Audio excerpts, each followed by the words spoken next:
This Wide World of Sports cricket coaching video is proudly sponsored by the Commonwealth Bank.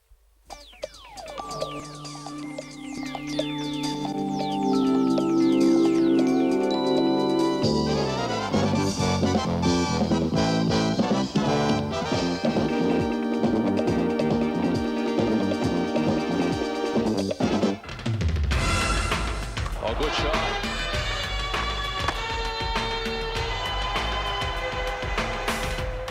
Beautiful move, he's gone, yes, beautifully gone.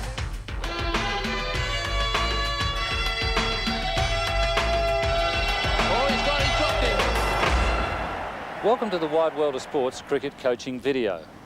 What we're trying to do with this video is help young players improve their game and get more enjoyment out of the game. And also, we're trying to help coaches with some tips that'll help improve the young players' game. What we've done is get the Channel 9 cricket commentary team and a few former internationals out of retirement. Well, not quite out of retirement. We haven't got them into their cricket gear, but we're marrying up their thoughts with the excellent footage that we've gathered together over more than a decade of covering international matches. I think you'll find it educational, and it'll also show you that cricket can be a very exciting game. Ian Botham bowls now to Jeff Thompson. He's got him! Second time. And it was taken by Miller. Thompson has gone so close. England win by 3 runs. Test cricket certainly can be exciting, and as you've just seen, occasionally as a batsman there are disappointments. But if you're taught properly from a young age how to bat, then hopefully you can have more good days than bad days. Newport, the bowler. He's got it. Beautifully played, Stephen Waugh. That is a tremendous innings, and I think that he recognises it too. He's not one to get too emotional, and have a look at those Aussie teammates of his. They realise that this has been one of the great hands. If you're going to be a good batsman, firstly you must have a correct grip and a comfortable stance. The correct grip for a right-hander is the V between the thumb and the index finger should be pointing straight down the back of the bat. And that's for the bottom hand. For the top hand, the V should be pointing at the knuckle on the bottom hand. The hands should be close together. So that's pretty well a correct grip for the right-hander.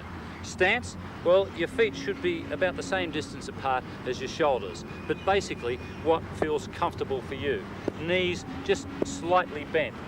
Always put the bat at the back of the toe, not between the feet. That is the best position for the correct backlift. Right, now you're ready to face the bowler. Very tense start. First morning of a test match. De Freitas looking for line and length.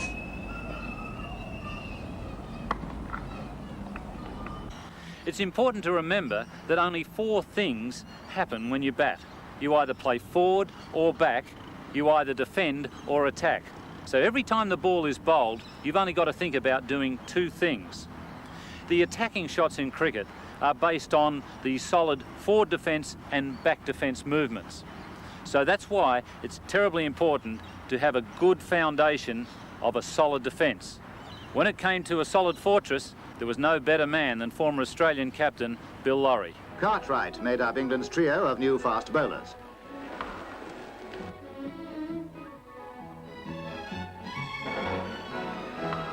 Lawry hits him for 6, as he did Price and Rumsey. It's an exciting challenge opening the batting for Australia or for your club. The part about being an opening batsman is that when you go out to the wicket, you are equal with the bowler. There hasn't been a run scored or a wicket hasn't fallen. So really it's a position of confidence. I always felt that I had an advantage going in first because I was going out there before the bowler had found line or length, and I was extremely confident in my ability maybe to work the ball and pick up a single or 2 in the early overs. But it's common sense really. You treat the bad balls and try and put them away, and you defend against the good balls. Magnificent shot by Greenwich. Hammered that straight drive down the ground. The forward defence is very important, particularly when the bowler is swinging the ball, or indeed if a spinner is turning the ball a lot on a turning wicket. And the main ingredient of being successful when playing in a forward defensive shot is to get your foot to the pitch of the ball. As soon as your mind's eye decides that you're going to play a forward shot, you must try and get your foot as close to the pitch of the ball as possible and then everything else will follow in order. Colin McDonald, the great Victorian opening batsman, gave me some advice when I was a schoolboy coming into the state side. He said, Bill, batting is a side-on game, and I believe if you say side-on, get your foot to the pitch of the ball and give it the full face of the bat, you won't go far wrong. Keep it simple, but be confident in every move that you do make.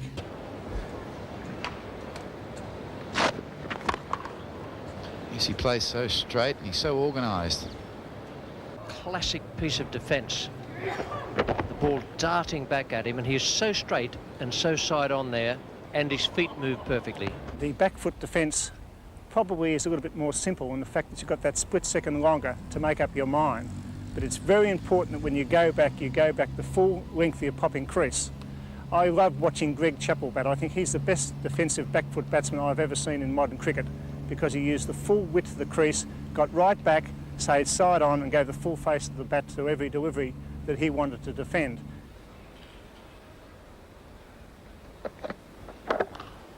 But certainly when you're playing against guys such as Kirtley Ambrose or Wes Hall or Ray Windle or Dennis Lilly, you need a great back defence.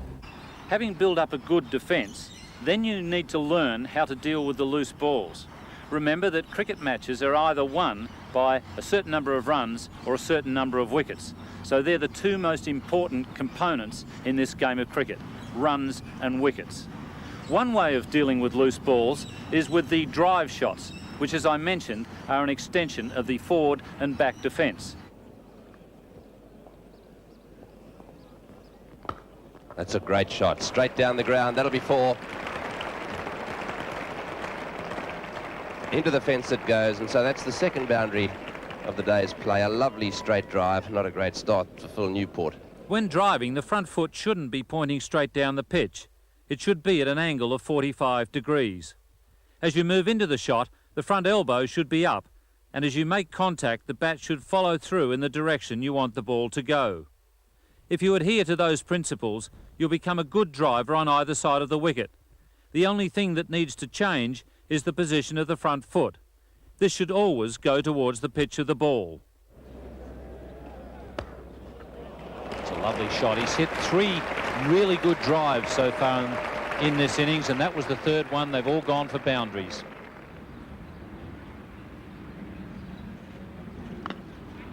Beautifully struck by Jones. What a glorious on drive. And that brings up his 50. He's in rare touch as Dean Jones, and it's good to see. He certainly is in rare touch. Magnificent 50. If you really become proficient and confident, you may want to attempt the lofted drive. Viv Richards is the master of this shot, and he's not fussy who he plays it against. Viv's after him. Have a look at Richards here. Down the wicket he comes, and whack. Oh dear, that could be a 6. That's a great hit. Straight down the ground, over long on. What a magnificent player. No real drama there for Viv. Almost just caressed that over the fence. Then there's the square drive, one of Alan Border's favourites.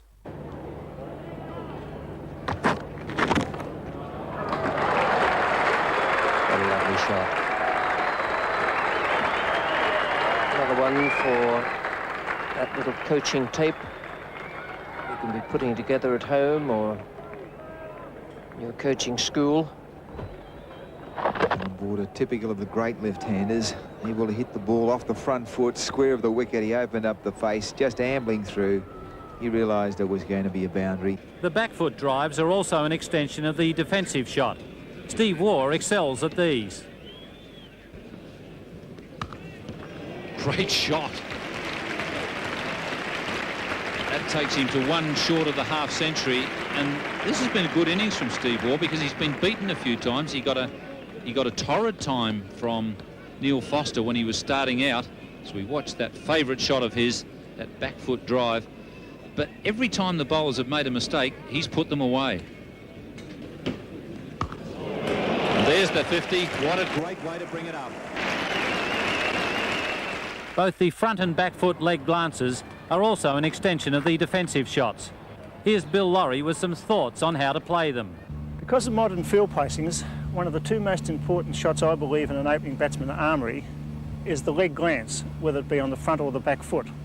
The front foot glance, I think, is a shot that can make a batsman work the ball nicely against good tight bowling in the early overs. It's very important, as you do in the forward defensive shot, that you get the foot to the pitch of the ball, give the ball the full face of the bat, but then at the last minute you turn your wrists and glance either fine or square. The laws today only allow two fieldsmen behind the square leg umpire, so in fact the leg glance can be a very profitable shot in the early overs when the field is attacking. The back foot glance is also a very profitable shot for top order batsmen, but you have to be careful when you're playing the back foot glance that you keep the leg covering the leg stump well intact and you glance the ball square enough to evade the wicketkeeper.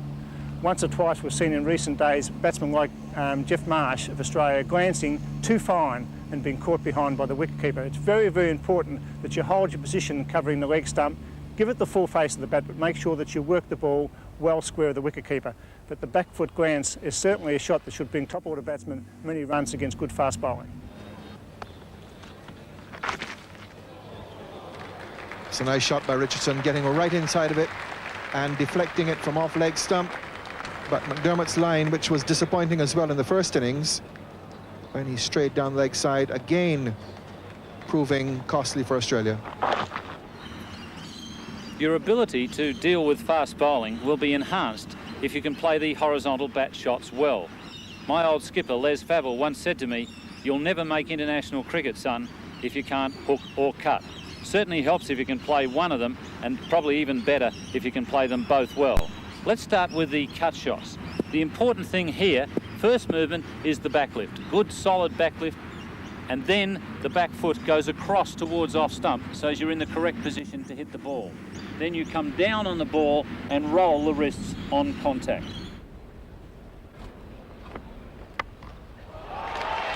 That'll bounce straight back off ultra. My goodness, he's hit that well. And if you want a left-handed example, look no further than Australia's champion, Alan Border. Great shot. Loose delivery, but it still has to be hit before, and it was beautifully played by Border.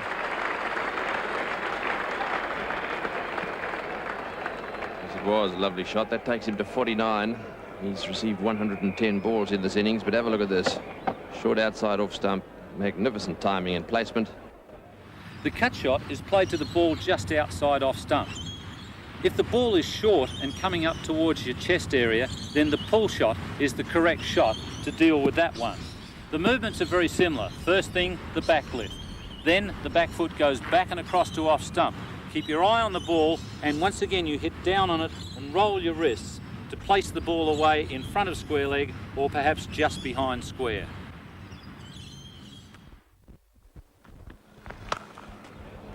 That's wonderfully hit. It wasn't that short. And Richardson spotted it early and really put back to ball. And that's probably the best pull shot we've seen in this match. Not only did he pull it square, but he kept it down. He hit straight to ground, bouncing just past the umpire, never lofting to the outfield. Richardson plays the shot in the traditional fashion off the back foot, but Viv Richards often plays the more difficult version off the front foot. That's beautifully played. That was off the front foot as Rodney Marsh. That's four. Pulled just forward to the square leg umpire. Superb stroke. There's not too many players in the world that can play that sort of shot. It's sensational.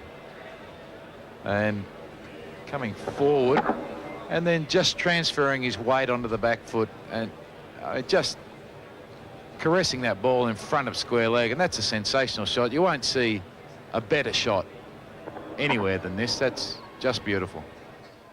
Okay, you've just cut the fast bowler for four, then you've pulled him for four. Now he's mighty angry. He charges in, bangs one in a bit shorter still, and it's going to rise up to around about head height. Here's where you need a good hook shot. Most important with the hook shot, don't try and hit the ball too hard. The movement's very similar to the pull shot. Back lift, back foot goes back and across to off stump so that your head is inside the line of the ball. Remember, the ball hasn't got radar. It won't miss you, you've got to miss it. Right, you're inside the ball, now you hit down on it, roll your wrists, and at the same time your feet swivel so that you finish up facing in the direction where you hit the ball. That's beautifully hooked. That's one way to stop a fair amount of short pitch bowling. Keep hooking him like that. Yes, that's the best way by miles. That's a magnificent shot. Two men back down there, and this shot hit straight into the gap very firmly and with a lot of ease too. No real problems there. Here's a tip. When you're facing a fast bowler who's bowling short and angling the ball across you towards the slips, don't try and hook it to fine leg. Smash it away in front of square leg. Play the pull shot. And if it's wide enough, even smash it straight back at him. That'll soon stop his short pitch stuff. Having dealt with the quick bowlers, let's move on to the spinners. What's required here is quick, decisive footwork. Alan Border is a perfect example.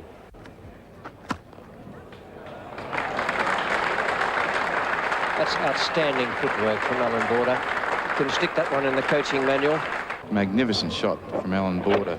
1, 2, 3 on the half volley and pierces that gap. That is magnificent. My method varied slightly from Alan Border's in that I crossed my feet on the second movement. The best way to learn good footwork is to do it at walking pace. 3 paces you come out of the crease and deal with these spinners. Look at the distance that you're out of your crease, a good couple of metres. That really changes the length of the ball. Most batsmen tend to move slightly onto the ball of the front foot against the spinners. From there, they can quickly push back to deal with a short delivery. In the other matches, and that's a beautiful shot from Haynes.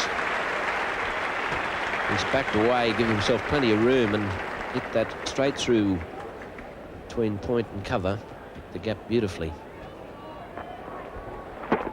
Once again, that's a good example of the improvement in Desmond Haynes' footwork. Started to come forward. As soon as he picked up the fact that it was short, he was quickly onto the back foot, and then all he had to do was time it and place it, and he did both of those things perfectly. Great shot. Desmond Haynes has recently improved his play against the spinners. Bill Laurie has some good advice about practice. I believe there's only 2 places you can improve your batting. One is in the centre and second is the nets. Well, I guess in the centre it's up to the bowlers for how long you occupy the crease, but certainly there's no reason why you shouldn't spend hours in the nets. And I believe as a schoolboy, one of my great improvements was made when I made the state squad as about 16-year-old. I batted on good wickets at the Albert Ground here in Victoria, and I spent hours in the nets. Had my teammates throw the ball to me, throw short pitch deliveries or half volleys, just to give me the confidence of playing the shots that I wanted to play. You cannot spend too much time in the nets when the conditions are good when you're a batsman. Work on your deficiencies, improve your strengths, and your game will improve overnight. But there's no substitute for practice, whether you're a great player or just a beginner. Another short one and another boundary. He really has laid into that one. Peter Taylor's fingers may be getting a little tired. Something's going wrong. That was a rank long hop. Well, he's been challenged, and that was a shot that Doug Walters played so well against the spinners here on the Sydney Cricket Ground. If you drop short, bang. When you're practicing batting in the nets, simulate match conditions. Have field placings in your mind, and when you play the ball into the gaps. If you get the opportunity to watch good players, do so, and listen to what they have to say. Then go into the nets and practice what you've heard and find out what works for you. Hard work brings happiness when you arrive at the crease in a match. So keep your eye on the ball and happy run gathering. There's no more exciting sight in cricket than a magnificent fast bowler flowing up to the crease and letting fly with a fireball. Australia's former world record holder Dennis Lillee provided fans with many such sights. I believe that the new ball bowler has a job to do, and that is to get initially a breakthrough and then try and follow that up with 1 or 2 more wickets. Now, if that doesn't happen, he's got to be content with bowling to one side of the wicket, a bit more line and length rather than attacking, and try and contain the batsmen if they start to get on top, ready if a wicket falls to then strike again. Well, the atmosphere electric, and Lillee in to bowl the last ball of the day. It doesn't work of course, he's got to be ready to come back again when the second new ball comes and get quick wickets and try and help clean up. He's gone, yes, 9 wickets. What a wonderful performance from Richard Hadley. One of the all-time great performances at the Gabba. His teammates must congratulate the great fast bowler, and what a privilege it has been to watch that performance. Line length, experience, and beautiful control. Probably the most frequent question asked of me by young kids is, how do you swing the ball and cut the ball? Well, I suggest when probably get to the age of about 14 or 15, you just concentrate mainly on a grip, and that is a basic grip of the ball is fingers slightly apart on the seam and your thumb underneath, with the ball not too far into your hand, sitting out there quite nicely so that it's under control. And to bowl an outswinger, I'll put the ball away from you so that you can see how it will look in your hand. The shine is on the opposite side you want the ball to go, so that in this case the ball will swing out that way towards the slips to a right-hand batsman. Oh, he's been bowled absolutely neck and crop by Terry Alderman. What a magnificent delivery that was. We'll leave it here, Ian, and go up to the commentary box with Bill Laurie and Tony Gregg, and we'll see that replay. It looked a damn beauty from here. Thank you, Rodney. What a magnificent outswinger. Once again, Terry Alderman from stump to stump gets the ball to move and takes the off stump. Beautiful delivery. You can't do much about those. Now, obviously, the opposite applies to an in-swinger, with the shine now on that side, and the ball will angle slightly in towards the right-hand batsman. Okay, there's a slight difference in actions, but it's too early to go into that now. Seaming the ball or cutting the ball are two different things. Seaming the ball generally is a wider grip on the ball and hitting the seam if there's a little bit of moisture in the wicket and hoping the ball will go one way or the other. Cutting the ball is a different thing altogether. The grip for cutting the ball varies. The one I used was very wide grip, further into the hand, purchase on that finger there along the seam with that one nice and wide, and pulling down on the side of the ball, pulling down quite viciously. Not wrist spin, but actually pulling down with the fingers. And another one. Rackerman this time. Mansur Akhtar goes. Was never quite covering that. Rackerman's bowled pretty well from that southern stand end. He's been getting a little bit of extra life, and that may have been why Mansur Akhtar wasn't completely behind the ball in playing defensively. I suggest that boys get out on a field, have a marker, run up to the marker, close their eyes, think of a steam train, building up, and then going along to its final destination. The same in a condensed manner is the run up to bowl. With their eyes closed, once they've hit the mark, run until it feels right, bowl the ball, someone marks the spot where you land, and then it's normal walking paces to see how many paces it is, and that should be your run up. Combining that with the delivery is probably the most difficult part, in that so many guys don't manage to get side on. Once they're running up front on, they can't convert that to side on. To my way of thinking, the most important leg is in fact the back leg. You've got to jump around onto that back leg to try and get the leg as parallel to the crease as possible, therefore bringing your body around and then bringing up the left arm high, looking inside with everything up nice and high, pulling down with the left arm, and everything else should flow right through down the left-hand side of your body, and don't stop it there. Let everything follow through for 4 or 5 paces away from the wicket area. I think when you talk mental, it's a matter of really pushing hard when things aren't going for you. When it's a really hot day, when the body is hurting, which it often is, if you've got cut toes, bleeding feet, whatever, it's a matter of pushing through that pain barrier. Obviously, another side of the mental part of it is you as a bowler trying to dominate the batsman. And by that I mean, make sure you are mentally on top of him rather than he be making you feel as though he's got it all over you. Even if the situation is, in fact, his way, you've got to approach it and make him think that you are still hopeful of getting a wicket at any stage. So it's a positive mental approach. Probably the most important ball to bowl to the tail, to these guys, because they're not very competent as batsmen, generally, is a good Yorker.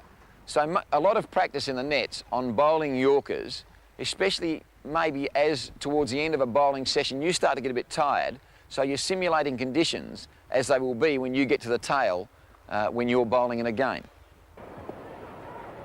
And there it is. Yes, I think that was very predictable. Right on target. And didn't he set him up? When you're bowling, you visualise your run-up, you can feel the run-up and you can almost visualise it, even though you're running in and bowling. In your mind, you can visualise a perfect run-up and a perfect delivery. Now, that's not always possible, but if you're visualising it, then it feels better to you as you're running in and bowling. The other important thing is that a lot of guys tend to just bowl the ball and put it in play. Now, whenever I bowled, I felt that I could visualise the ball before I let go, hitting the pitch and really zooming off the pitch to the keeper who was having difficulty taking the ball. It was coming through so fast. Now, that's what I visualised so that I could feel the ball going further than the stumps and the batsman. And I think that's probably a good thing for you to try and learn at a young age. Having said all of those points, I want to make one final point, and that is that fast bowling is a very, very hard game, both mentally and physically.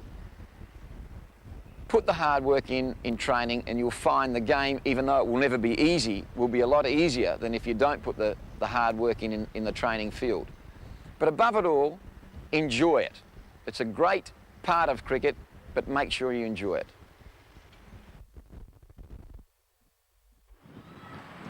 Off-spin bowling became more fashionable in Australia following the success of Ashley Mallett in the late 60s and early 70s. One of Mallett's proteges, Tim May, is now continuing that tradition in the Australian team. And he's gone. Carl Hooper goes without scoring. A wicket for Tim May. Inside edge and just knocks leg stump. Former England captain and all-rounder Tony Greig included off-spin amongst his armoury, and many of his test wickets were taken with his tweakers. In respect of bowling off-spinners, one first of all needs to have, and it applies to all bowling, a bit of a philosophy. I mean, if you're a fast bowler, you're bound to be really aggressive and attacking, I suppose. If you're a spinner, you need to be aggressive too. Certainly have an attacking frame of mind from the time you start. Now, by that I mean you've got to look at your field. It's very easy to put all the fielders back and tell them to save one, but that's really not acceptable. You've got to get batsmen out, so you've got to have attacking fieldsmen. So let's just go through a field to a right-handed batsman for a off-spin bowler. First of all, you must have a slip, because if the ball doesn't spin, every now and again you're going to bowl one straight through. You want someone there to take that catch. Then there's going to have to be a man at backward point, because good players tend to run the ball in that direction as opposed to hit it through the covers. Leave a gap square. I think that's important, because if the ball's spinning back to a right-hander, you want to try and force him to play the ball with an open face bat into that gap, and in so doing create a little bit of a gate for you to bowl him out. And then you have an extra cover quite straight in the mid-off, so that he hits the ball straight down the wicket. That's where it'll go. Obviously a mid-on, who's going to be quite straight, depending on whether you're bowling from over or around the wicket. A straightish mid-wicket is there also to stop that straight drive, or slightly wide drive of mid-on. And then you've always got to have one back behind square on the boundary, down a deep square leg. He's the man that stops the ball from going to 4 for 4 when it's swept. And then there's always a man around about 45 degrees behind square on the leg side. One more left, so we have 5 on the onside. We'll bring him into forward short leg, because if the ball spins back, it may hit the inside edge and just pop up in front of square for a catch in that area. Righto, we're in a nice attacking frame of mind. We've got our field set, and it's a good attacking field. We're going to bowl these guys out. We're going to bowl them out with off-spinners. The off-spinner's grip. Let's have a look at that. There's the ball. You have to splay those 2 fingers as wide as you can. I'm lucky I've got big hands, but as a youngster you don't, so don't overdo it, but that's the grip. Get them splayed, and really I think that section there of the finger is the area that should blister and even bleed if you bowl a lot of overs. That's the one that's going to do the work on the seam. So you really are trying to impart some spin onto this ball by using the rough seam. No good using that section because your finger will slip over the top. You won't grip it as well. So there it is. You get in there and the movement really is like that. That finger is going to make that ball spin like that, and it's going to go down and then turn inwards. Well, we're going to see the off spinner. Oh, he's bowled him. Clean bowled. Well, it is appropriate that Peter Saylor should do it. It's obviously important not to spin every ball as much as you can. I think it's important for an off spinner to be able to spin the ball. You've got to work at making sure you can turn the ball. But if you spun every one, the batsman tends to know what's going on. So what you do is you don't let all your tricks out of the bag straight away. You run up and bowl it. Don't try and spin it too much. Get your length and line right. And then every now and again, you spin one a little bit more, and hopefully he won't be expecting it. Now, there are various things you can do. When you hold the ball like that, you can, if you want, spin the ball down the pitch a little bit. These are the variations, or you can spin it that way. Now, if you spin it down that way, it's not going to turn quite so much, and perhaps just hurry on, but it might dip a little bit more, because it's like a little top spinner, really. And he's got a good top spinner, and that was very well bowled. And how happy Peter Taylor is here. Not nearly the same turn on that, coming straight on through. Bottom edge, and this time into the hands of the keeper. The art of off-spinning, really, apart from turning the ball, is to get the batsman into a situation where he's misread the length. And if he does that and you turn it, well, then you've got a great chance of either bowling him out or get him to pop a catch up somewhere as a result of not being able to get to the pitch of the ball. Botham. Out! Big catch! Marsh at short legs, taken a beauty. He didn't really go for it, but he was very close. That is a superb catch. And the second wicket to Peter Taylor, that of Ian Botham. Well, what a fairy tale beginning for Peter Taylor. He gutsed it out with the bat. One wicket, that of Lamb, and now the mighty Botham. So there it is. It's quite simple. You've got to practice it like everything else. You've got to bowl long and hard every day of the week if possible. And remember, there are, again, certain things about individuals that they discover themselves. Don't think you can read it all out of a coaching book. You go out there and you work out what's best. Richie Benaud was the first Test player to achieve the double of 200 wickets and 2,000 runs. As a batsman, he was an aggressive stroke player. As a bowler, he was a thoughtful leg spinner. Oh, magnificent catch by Simpson. What a fine catch. Left-handed there. He's a fine slip fieldsman. So that's Allen out, caught Simpson bowled Benaud for 10. England 189 for 8. Benaud now 6 wickets. Well, that was one of two marvellous catches Bob Simpson took on the final afternoon at Old Trafford. Two of the greatest catches I've ever seen. One of the things a leg spin bowler needs is to have a marvellous wicketkeeper and a great slip fielder there. They're two of the most important men you can have because the ball generally is spinning away from the bat. The other thing you need is to bear in mind the 6 important aspects of leg spin bowling. The first of those is concentration.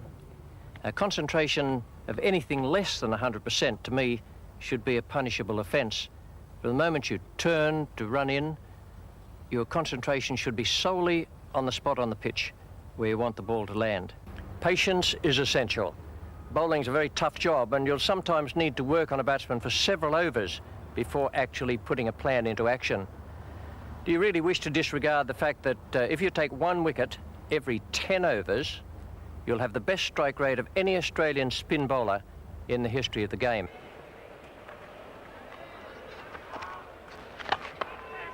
And well caught. Beautifully caught there at short cover.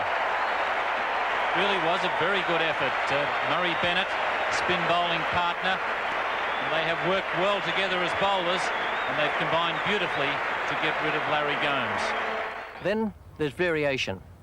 Now, some people will tell you that the only thing that matters in spin bowling is that you should have mechanical line and length. Well, if you do that, then you become a mechanical bowler. That's no good. You've got to have the ability to bowl accurately, but that comes from all the work you do at practice as you're a young man. But subtlety is the key to good spin bowling. You need to bowl in subtle fashion, and you need to make certain that you're working on the batsman all the time. You can't really go out there and try to get a wicket every ball. It becomes very frustrating, and sometimes it can be downright dangerous. And that's out. A big nick there, well taken by Ian Healy. Once again, the spinners have troubled Gus Logie, and Trevor Hones has got a good reward for some excellent work. Then there's economy. I'll ask you a question. Is there any reason why, when you're out there playing cricket, you would want to give the batsman more than 2.5 runs per 6-ball over? It's the subtle variation that is most important for the over-the-wrist spinner. The obvious ones, like obvious slower ball and the obvious quicker one, not of much use, because a good batsman will pick them instantly and be very wary. Practice. I can assure you that dull, boring practice is a waste of time. You need to be out there developing your skills, working hard in the nets. I used to stay in just one net and bowl at opening batsmen, middle order batsmen, tail enders. Just make sure that I knew how to bowl at them in the nets so that I'd be able to do it when I got out in the centre in a pressure situation. And finally, there's attitude. You need calm, purposeful, aggressive attitude. You want to stay on top of the batsman all the time. You need a good memory, so if you don't see him for a couple of years and suddenly he appears out in the centre, you know exactly what his weaknesses were and you can look at them for a couple of overs. But you need that steely resolve to make sure that he will never get on top of you. And you do that in any other walk of life. Got him. Well bowled. Well bowled. Roll that over the top of his fingers. Perfectly pitched for the drive. The grips used by leg spin bowlers for their various deliveries are very much an individual thing. There have been bowlers over the years who have used extraordinary grips. Some like Jack Iverson and Johnny Gleeson had most unorthodox grips, but they were very successful. Others are more orthodox. Now, I had one basic grip that I used for just about every delivery, and that was where I kept the top knuckle of the index finger resting on the seam, and then I had the top knuckle of the middle finger and the knuckle back from that also running down the seam. That gives you extra purchase on the ball. That means that you're spinning the ball off something rough, you'll turn the ball more, you'll get more purchase on the whole thing. Now, when the ball comes out as a leg break, it will come out like that. And assuming you are the batsman, the ball will be turning in that fashion, be spinning and turning from leg to off. Robert Holland now, leg spinner, bowls to Viv Richards. It's in the air and well taken. Beautifully taken by Kepler Wessels. That ball spun and Viv Richards followed it. And a tremendous grab there by Kepler Wessels at first slip. And what a beautiful delivery. The perfect leg break. Pitched just around about middle and off. It bounced, which is very important. He committed Richards to the shot. He tried to glide it through the gully. There was too much bounce and too much spin, and Kepler Wessels in the game. And Bob Holland strikes a vital blow for Australia. Beautiful piece of bowling. Richards was looking to come forward. He was forced back by the good length. It bounced, and Kepler took a sharp catch. The crowd's gone mad at the Sydney Cricket Ground. If you're bowling the top spinner, it will come out of the hand like that, and the seam will be going straight down towards the batsman. Peter Sleep. Got it! He's bowling! Victory for Australia! They've won with 1 over remaining, so the run of outs ends the end of a very memorable Test match. If you're bowling the wrong one, then it will come out like that, and it will turn from off to leg. The seam will be pointing down to find leg. Abdul Qadir has got a real bounce in his step. Oh, and that's a good delivery from Qadir. The wrong one has come back quite sharply. There may have just been a little bit of inside edge there from Hughes. And once again, Cardia has had the better of the Australian captain. Certainly a wrong one, spinning from off to leg. Got in between a little inside edge, but he beat him completely in flight. And the Australian skipper not picking that delivery out of the back of the hand at all. A fine performance by the leggy. A vital time for Pakistan now. He breaks through with the new ball due, the second new ball, and hits off stump. With the top spinner I used for subtle variation, it looked like a leg break, but it came out between those two fingers, the middle finger and the one next to the little finger, and it was pushed out so that it was turning like that to very, very fine leg. Not to fine leg down there, as the wrong one would be, but just past the wicket keeper. And for the flipper, it was the same grip, but the ball came out of the bottom of the hand, like that. Came out from underneath the hand, and it turned in that fashion.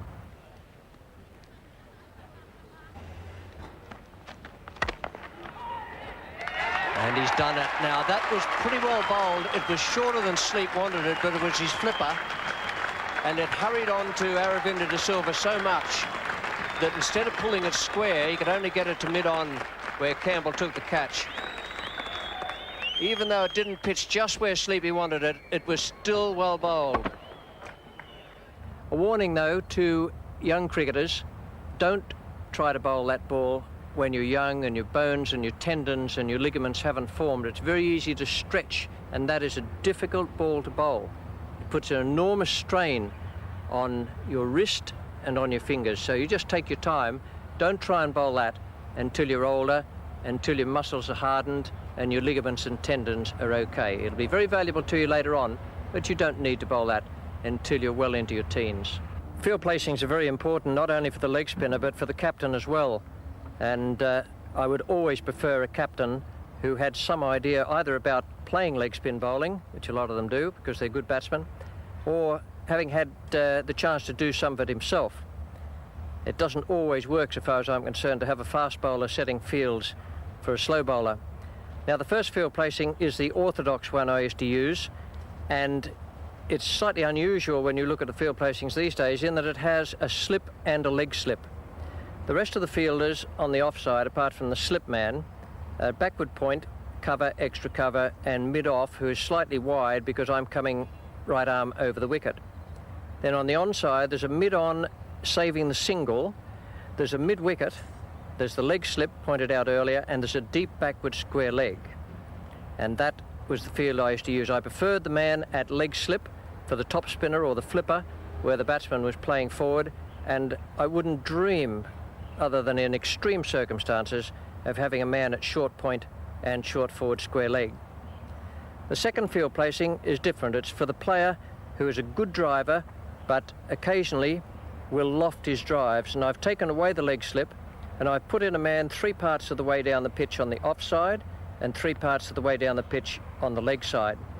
There is an orthodox square leg just behind the umpire and a deep forward square leg. Mid-on has gone deeper. He's covered by the man in there on the onside in catching position, and the 3 men on the offside range from slightly forward point to cover and to mid-off. Now, the third field setting is for a really attacking batsman, sometimes a tail ender. There's the orthodox slip, 4 men on the offside, 3 of them in saving the single, and there's a long on. There is also a long off, and there's a deep forward square. Now, those men can be shuffled around depending on where the batsman is hitting the ball. But that is the basic field setting I would keep for someone who's lofting the ball into the outfield. I'd be quite prepared to give him the chance. And the overriding thing about all of those field settings is that I was trying to buy wickets. Rodney Marsh was a keeper of great skill and strength. His record of 355 test dismissals is a testimony to both those assets. He's nicked it, and Rodney Marsh, has he got it? Yes, it's a fumble. He's got it, though. So Rodney Marsh has taken the catch, albeit that the ball bobbed out of his hand and then back into it. Quassim Omar, having been dropped by Greg Chappell, is now caught by Rodney Marsh. And beautifully bowled by Jeff Lawson. The extra pace he's generating this morning is troubling the batsman. Marsh snatched, knocked it up, and grabbed it as he rolled over, wide of the bat. There goes Marsh's right hand. He knocked it up, he gets it on the rebound, and Kazim Omar departs, and a great start by Australia, and particularly Jeffrey Lawson. That certainly brings back fond memories. Keeping for Australia and taking catches for Australia, very, very nice feeling. It wasn't such a nice feeling when you dropped a catch, because your job as a wicketkeeper is to catch everything that comes your way, to take everything that comes your way, stumpings, etc. And it's very, very important that you as the wicketkeeper set the standard for the rest of the fielding team. If you've got a nice tidy keeper out there that doesn't miss anything, and he's always encouraging his fieldsmen to do exactly the same thing, you'll find that in the end you finish up with a very, very good fielding side. Keeper going after it, Jack Richards, small coming in, and Richards is the one who gets it. Marvellous catch there by the keeper, Richards. Well, as far as technique is concerned, two things really count. Your hands and your feet. Very, very important. Let's just concentrate on the hands to start with. I always liken keeping wickets or catching a cricket ball to, if you can just imagine a fence, a cyclone fence, wire in it. You get a cricket ball and you go bang, and the wire actually cushions the blow and the ball drops out. You throw a ball against a brick wall and it'll bounce back. Now basically what I'm trying to say is your hands have to be soft. They have to give with the ball. In actual fact, when your ball first comes to you, you might touch it out there and finish up catching it there. It might be a distance of, say, 30 centimetres or so by the time you first make contact to the time when it actually is lodged in there. And that's what you must have, soft hands. Now, two other things that are very important. Your fingers have either got to be pointing down or they've got to be pointing up. Some instances, they can be pointing to the side. That is a very special one, which you won't even get involved in. But in the main, fingers down or fingers up. Now, the main reason for that is, if you want to keep wickets, you want to have 10 good fingers. And if you start catching the ball like that, or like that, you finish up with not too many good ones left. That's got him. He's gone. Great success, the first Test wicket for Alan Eggleston. Ball moving away from Taylor. And what you're trying to do basically all the time is to take the ball, and I'm talking about fast bowling now, off fast bowling. Take the ball on the down because it's going a little bit slower when it starts to drop, and you're taking it at waist level, around about waist level, on the down. Hogg to Zahir. And that's out. That is out. Rodney Hogg worked hard for that one. Rodney Marsh wasn't going to take the risk of letting that go through to Wayne Phillips, and that was a beautiful catch by the Australian keeper and an excellent piece of bowling by Rodney Hogg. Superbly bowled, but Zahir once again committing himself to the front foot. It wasn't a half volley. That was a very ordinary shot, but well bowled, Rodney Hogg. Now, talking about footwork, I've never ever seen a pair of hands walking around by themselves. They just don't do it. They go where your body goes. So your feet take your hands. And the best method I found was actually crossing my feet over on the balls of my feet, which then gave me that opportunity to perhaps take a wider stride, which got me even more width. And that, I promise you, is very important standing back to fast bowlers. And a shout there from Ian Healy, and Ravi Ratnaker walks. And basically what we're trying to do is to take the ball on the inside of our body all the time. So if a right-hander bowler is bowling to a right-handed batsman, you're taking it in there on your left hip, which means if the batsman gets an edge, then you're standing up and catching it. Very, very simply. And if he gets a wider edge, you're still reaching for it. But you've covered all that ground, and that's very important when you're standing back, to be able to cover a great amount of width. They talk about the width that a keeper covers standing back. Very, very important. Got him. Yes, he breaks through. Finally, Border gets a nick, and a fine catch by Jack Russell, diving across to his left. Yes, magnificent innings. Neil Foster just getting that ball to go away, and Jack Russell, a lovely little catch, diving over to his left, nice and low. Similarly, down the leg side, you're trying to take the ball on the inside of your body, which means just about your right hip, and that's important.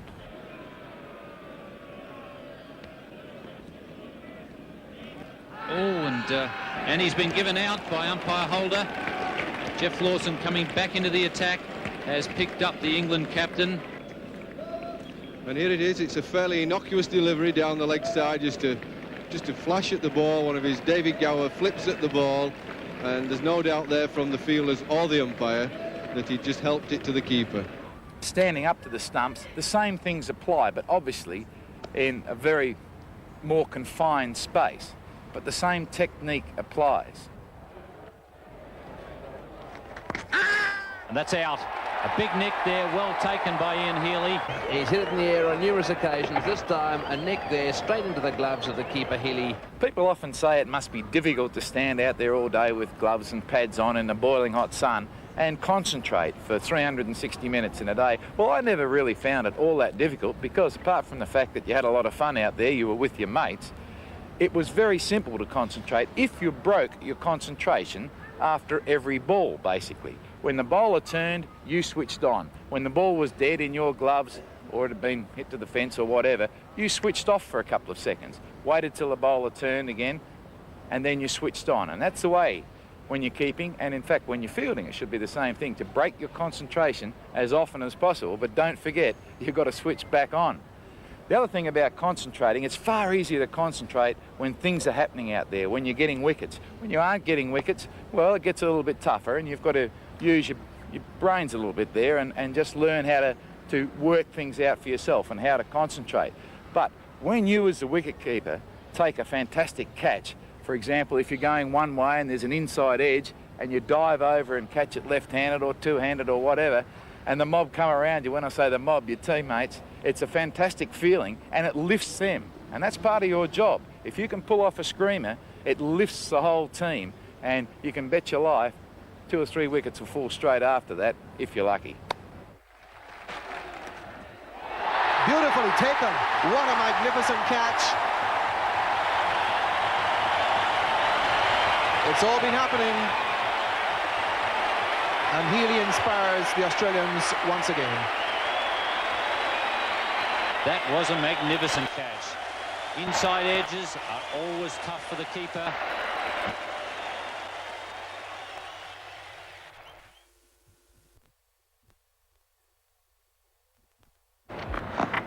Oh, and has he caught it? He has, and he's given him, no, yes, he's nodding, he's given him out. Well, that was a magnificent catch by Gus Logie. He's taken 1 or 2 straightforward ones, but that really was a beautiful catch. It must have been a very thin inside edge, hit the pad, went forward, and Logie, who's really very quick, had to dive way to his left to pick that one up. A lovely catch. Taking a catch in a test match doesn't just happen, not for any of us. All of us, in fact, go back a long way, certainly in my case, to our school days where we started our practice. Now, lots of youngsters these days go to the nets, have a bat and a bowl, and they forget about fielding practice. Well, when I was a youngster, we weren't allowed to do that. We had to have some practice in the field every time we had a bat and a bowl.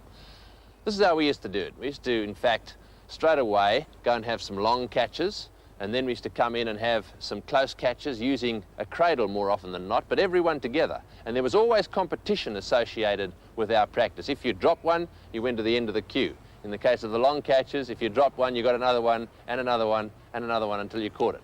Vitally important to make sure that the practice is done. It's out. No, it's not. Well, that's a sitter. Perfect bowling and poor fielding. That should have been out. It was waist high. It was straight to Greenwich. He was annoyed at where he might be because it was in and then out. You needed to create a situation where you were confident, because it's amazing. If you catch a few, then the next one seems so easy. Conversely, if you drop one, you wonder whether you're ever going to catch the next one, especially if you're playing in a test match. And brilliantly taken by Alan Border. So what a catch to join Colin Cowdrey. Magnificent catch there by Border, very similar to one that he took in classic catches. In fact, that was against New Zealand, I reckon, when they were here in 85, 86. You've also got to know when to concentrate. A lot of people talk about concentrating or think that concentrating means standing there, not talking to anyone all day long. The important thing, rather like batting, is to be concentrating at the right time, and that really is just before the bowler lets the ball go until it in fact is either in your hands or the action is over. So you can have a chat, you can tell a joke, you can do what you like between balls, but you must be concentrating when the ball is let go. Now, my philosophy in terms of catching was very simple. I used to spread my legs into a comfortable position so that I felt that I could move quite quickly either way. I actually don't mind too much if players fall down. You hear these days some commentators criticising players that fall down a lot. All that really matters to me is that the ball gets caught. How you do it, I don't really mind. So you've got to remember that we can't tell you through coaching tapes or books how to do it. You've sometimes got to find your own way and feel comfortable with it, and if it works for you, you stick with it. Lawson to bowl, and keep your eyes on Greg Chappell. He's gone! He's caught him! What a ripper! The last over before lunch. Gower flashing, and Greg Chappell, that master slip fieldsman, threw out the left hand and takes up a classic catch. Question is, what do you watch? As the bowler runs in, I used to always watch the ball. Fielded at second slip mostly, but I watched the ball because I liked to know what height it was coming past at. The difficult thing is to know whether to go down or whether to get ready to come up. And of course, the one that comes into the middle here, where you're not quite sure whether to catch it this way or that way, is a very difficult one. And very often in situations like that, you're better off trying to get slightly out of the way of the ball so that you can take it like that without being impeded by your chest or your tummy. And in this case, you could move sideways. So there we are, nice and comfortable. Concentrate, watch the ball going past the bat, and if it's nicked in your direction, nice and still and steady with your head, and then you start moving once it heads in your direction. It's in the air, what a catch, magnificent catch there by Alan Border. Well, he's been standing in that position, waiting for an opportunity to make a contribution, and what a catch it was. Gilbert got the edge, Border went full length to his left, and he caught it in the end of his fingers. It's a magnificent catch by Alan Border. Took the Australian captain to get it.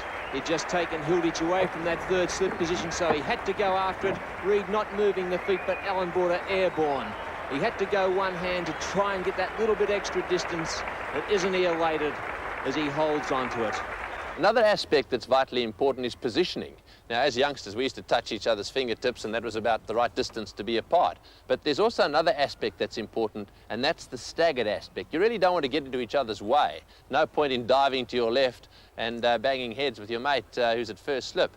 Better off he's a little bit further back, normally about a yard behind the wicketkeeper. The second slip is probably in line with the wicketkeeper, and of course the third slip is even further forward. And the reason for that is if the ball is edged, the thicker the edge, of course, the less it's going to carry. So that is vitally important. That staggered format, even if you've got 4 or 5 slips, they need to be closer as they get wider.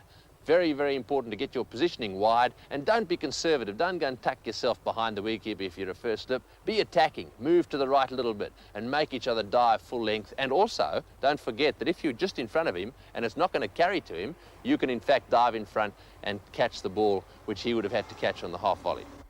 Positioning is also important when you're fielding at slip for the spinners. For the leg spinners, you should be at about a 45-degree angle to the batsman. That's to take the thicker edges that seem to come from the leggies. Bob Holland relieving young Craig McDermott. Michael Holding. Got him! He's gone! Yes, first ball. Bit of reflection off Dixon, went to the slip. Vessels, he did the rest, and Holland strikes again. Very good piece of bowling, just short of a length. Straight away, this fella right onto a length. Holding not covering the spin, and Holding picks up a duck. OK, that's about where you need to be to take the catches off the leggies. But the off-spinners are a different kettle of fish. They seem to get thinner edges, so therefore you need to be finer to take the catches there. And that's gone straight to Greg Chappell, and he's out, caught at slip. So had a very casual shot there by Majid, going for the big drive straight away, and the ball just lobbing up to Greg Chappell, who very casually caught it and threw it away. Certainly a very casual piece of cricket here. Majid attempting to drive. The ball drifts away on him a little, and Greg Chappell takes a very simple catch. Taking a catch in the slips is a thrill, and if you do it properly, you'll experience the thrill without any pain. Don't be frightened of the hard ball. If you catch it properly, it won't hurt. In recent times, there's been a dramatic increase in limited overs internationals. This has meant more opportunities for good fielders. One of the best examples in the Australian side in the early 80s was Trevor Chappell. My aim in the field was always to work out how close I wanted to be to each batsman, and that varied obviously depending whether the guy was somebody who liked to stand there and hit the ball hard, or whether he was more likely to push the ball around and look for short singles. So that was the first thing I would do, work out exactly how close I wanted to get to him, trying to give him the option of running if he wanted to, and yet giving me the chance to run him out if at all possible.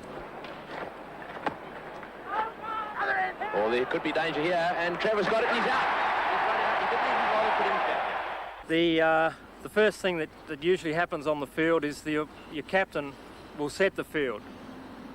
Don't, once that has been done, think that you don't have to look at the captain again. It is very important that you keep your eye on the captain at all times. With varying wickets, I would adjust the angle that I approach the batsman on.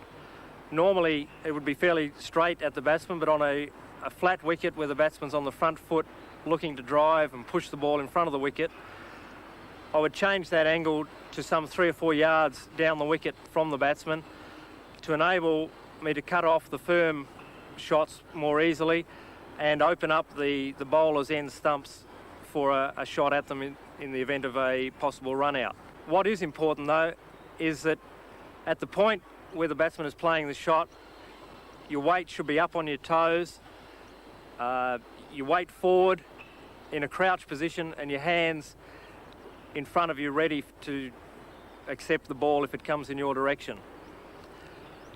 Should the ball not come in your direction, your job hasn't finished.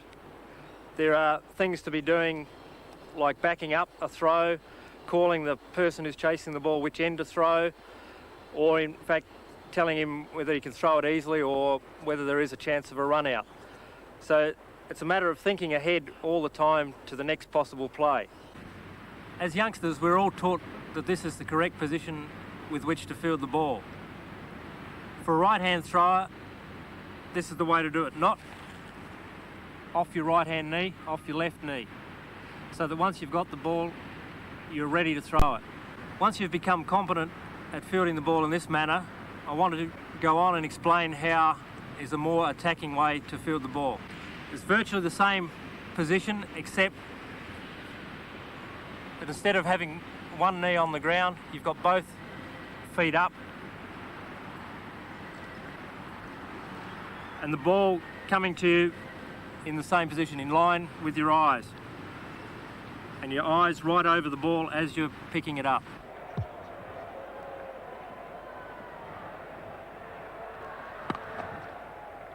Richards, this could be interesting. Oh, and he's hit them.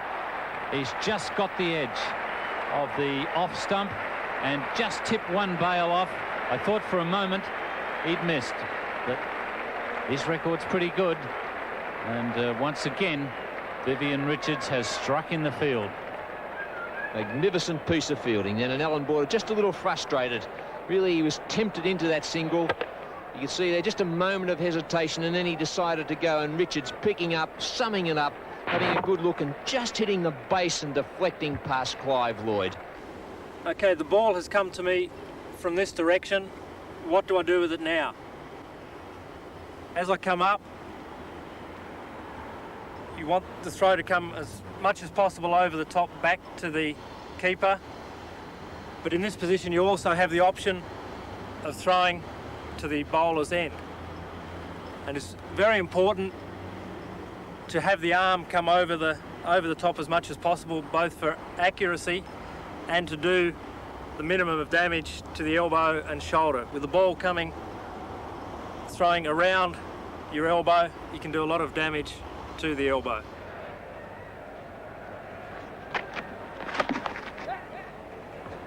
Clive Lloyd. Oh, yes. Well, he might be 40 years of age, but it doesn't stop him pulling off one of the better run-outs we're likely to see this summer. Took him a moment or two to get started. When he did, he was really motoring, and Border knew he was in trouble there. That was confirmed for him just a second or so later. You might think that it's bowlers who take wickets, but without the help of a good fielding team, their job is that much more difficult. The fieldsman should be assessing each batsman, looking for opportunities that may arise to set him up for a run out, Watch how he runs between the wickets, how he turns when he's running between the wickets, whether he's getting tired after a long innings. And keep these things in mind and plan your fielding around them.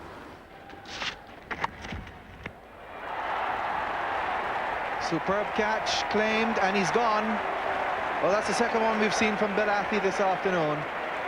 Sprawling himself on the turf and coming up with it low down.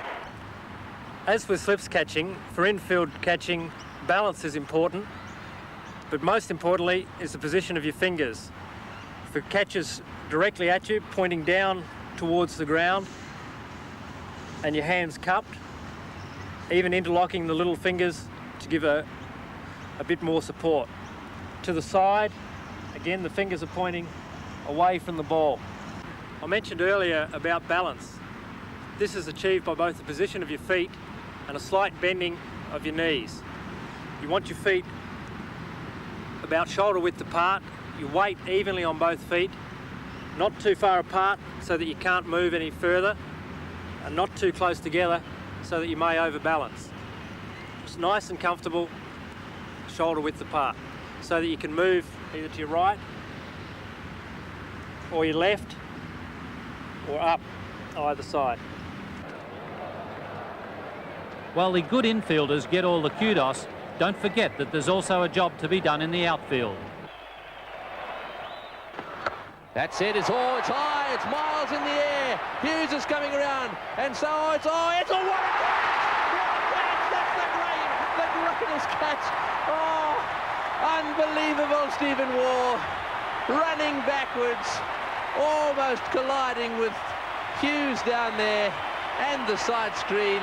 What a catch. Probably the best outfield catch you've ever seen. Running with the ball, he caught it easily in the end, he kept his eye on the ball. When you're placed in the outfield by the captain, you're not out there for a rest. There are a lot of other factors that come into your thinking at that stage, such as the direction of the wind, so that when you throw the ball you can allow for it, the position of the sun, in case there's a catch in your direction, you can position yourself so that it's not in your face. And also, again, when you're throwing the ball back in, so that you're not throwing the ball in the sun to whoever you're throwing it to. Then, having assessed that, it's very important that you watch the bowler in his delivery and try and watch the ball from his hand to pick up the length that he has bowled and perhaps the direction to give you that head start if the ball is coming your way. He said that well, but Logie is down there, takes a wonderful catch. He rarely doesn't miss much in the outfield or even close to the wicket. He is such a brilliant fielder. Anticipation, and then leapt at the last moment to hold it down. When in the outfield, there's another two alternatives that you may have to the catching position for the balls hit very high in the air. When you're on the move, it's best to take the ball with your hands cupped. Again, the fingers are pointing away from the direction of the ball, but producing a cup for the ball to lob into and keeping the ball in vision. If you're able to get under the ball and sit and wait for it to come to you and it's very high, you may also be able to use this other alternative position. Again, keeping the hands in such a position that they don't block out the path of the ball. But I stress that this is really only if you're able to get underneath the ball and sit and wait for it to come to you. It's gone again. Well, he's gone this time because he hasn't cleared mid-on. He's getting under as at Marsh. He's there, and he's caught it. Good catch. Fine catch. And for the final word on fielding, Bill Lawry. But fielding is one thing only, really, I believe, and that's concentration. You can never waver your concentration. Every ball, you're involved, whether it's fine leg or in first slip or at cover. And concentration is the key to fielding, apart from improving your skills, your throwing skills, your catching skills. But really, that moment you don't concentrate, that's when you muff a catch or miss a run out. But you mustn't neglect your fielding. I look forward to fielding as much as I did as batting, particularly when you're a non-bowler. If you're a batsman that doesn't bowl, you must be proficient in the skill of fielding. You cannot afford to miss the ball on the ground. You certainly cannot afford to drop catches regularly. And it's like batting or bowling, practice is the key. Get in the nets and practice your fielding, your catching, your throwing, your running, and then you'll not only enjoy fielding more, but you become a very important part of the side when you are bowling.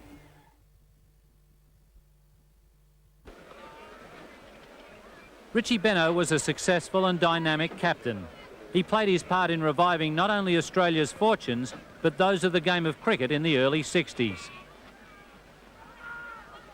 Team bowled. Australia have won and they've kept the Ashes. They've won by 54 runs. Congratulations to Australia, to Richie Benaud and his men. A really surprising victory after the return of fortunes today. I don't think anyone would have backed them when England were 150 for 1. Well, hats off to them. They've kept the Ashes, but England can still square the series if they win at the Oval. And there's Richie Benaud looking as happy as any man has a right to be. Old Trafford, 1961. That was the most important and delightful moment of my captaincy career, mainly because it embodied all the philosophy I believe in as regards Test match captaincy.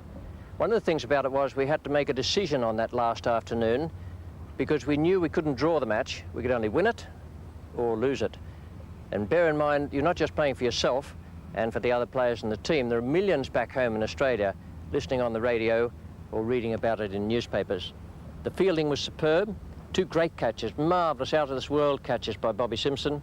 The captain remained in charge, as he must be, all afternoon.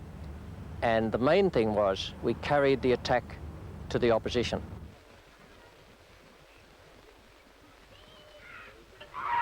Yes, he's caught by Simpson at slip.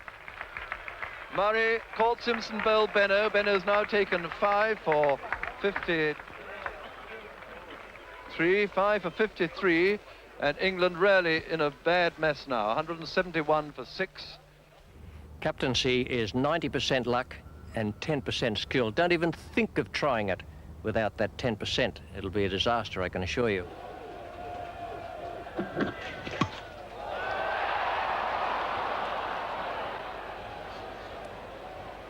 Just a little shorter border, or did it carry? It carried all right, and that's another one down. The catching has been very, very ordinary in this Test match. Stay 2 overs ahead of the game. That is vitally important. See an opening and go for the jugular. Now what Alan Border's doing here is bringing Greg Campbell up from fine leg to a short mid-on, and he's trying to save the single to keep LeBroy on strike to Greg Campbell.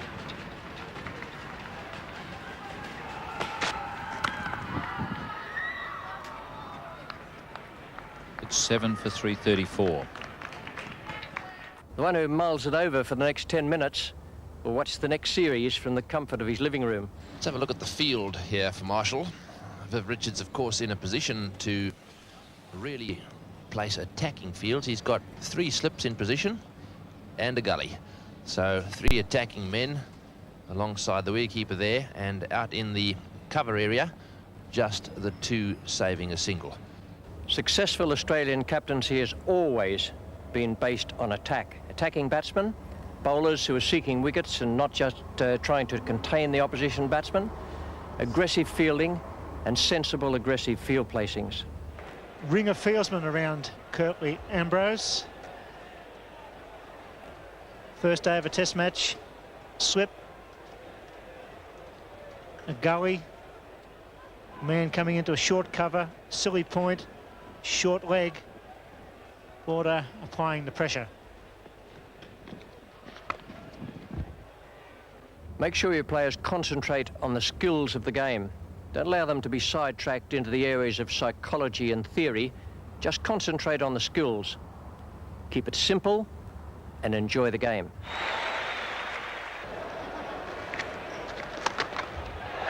Oh, what a catch.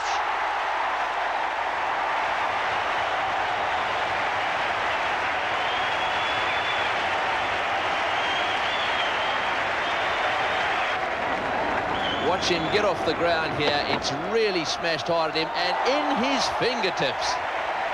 Alan Border enjoyed that too. That really was a tremendous catch. Always carry the attack to the opposition. Never, ever let them get on top of you. No Australian captain should ever have to apologise for his team's attacking and determined outlook on the game, so long as the dictates of fair play are always observed. And a shout there from Gus Logie. What a brilliant catch that is.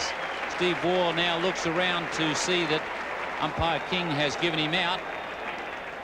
And he's querying something or other. I don't think he's querying the fact that he hit it. I think he's asking the square leg umpire, did he catch it?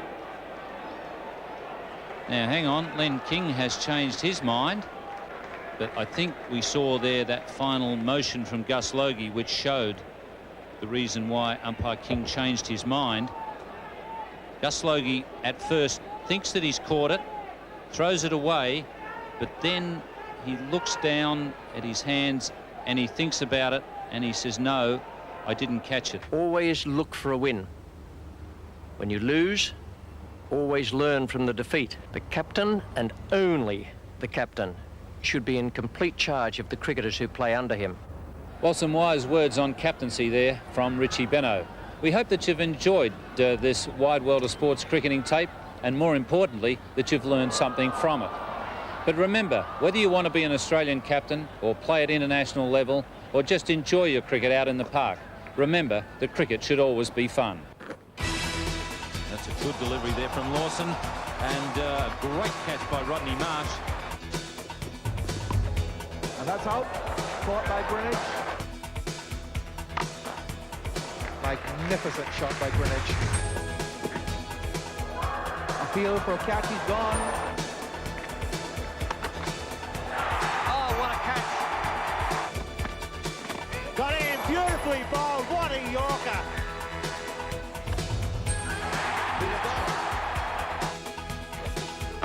Oh dear, that could be a six, that's a great hit. That's it, it's high, it's miles in the air. Hughes is coming around, and so it's a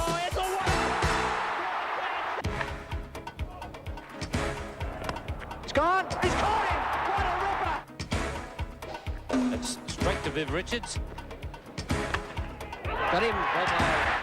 Michael Marshall, and you get plenty of bat on that. That's what a catch. Well, what about that?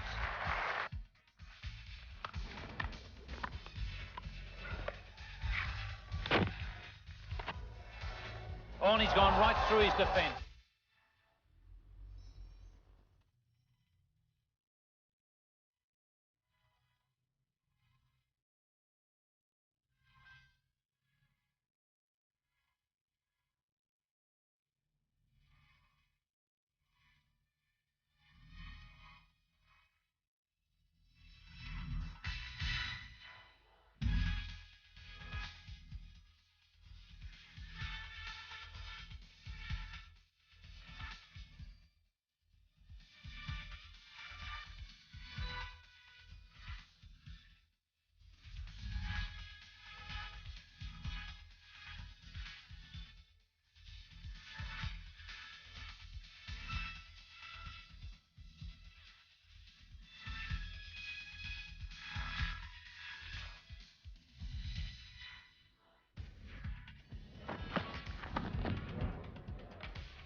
This has been another presentation from Nine's Wide World of Sports.